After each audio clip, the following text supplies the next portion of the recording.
In 1981, I was going to take part in the international games for disabled people at Stoke Mandeville.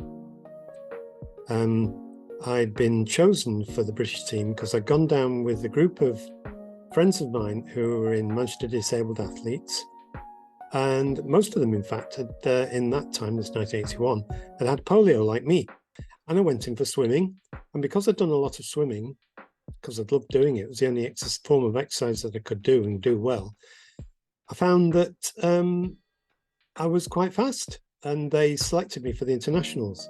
So all went well with that. I thought, well, okay.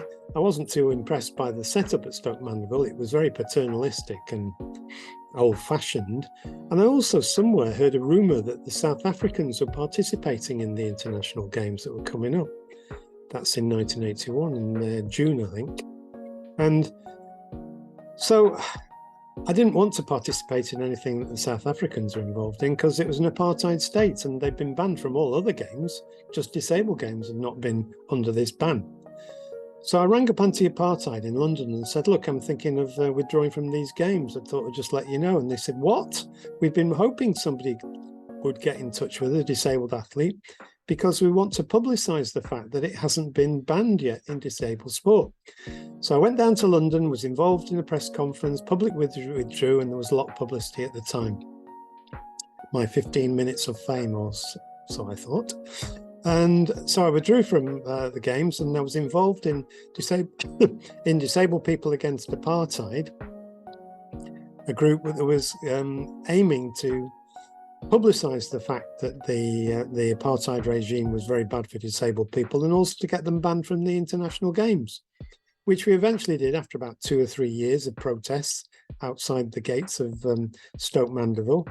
And they were eventually banned until, of course, the apartheid regime was overthrown. Nelson Mandela came into power, and apartheid was history. So anyway, I never took part in any more disabled sports. Then earlier this year, 2023, I found out indirectly that I was in a local museum. It's the People's History Museum, and they had a special exhibition on about the disabled people's movement.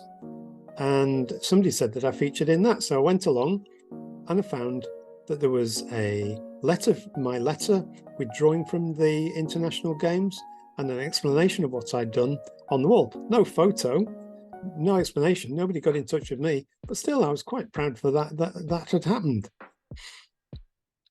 So after all these years, how many years is it? 1981, a long time ago.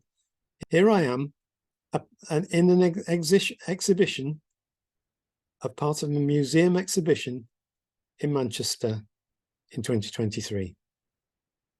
Fame at last.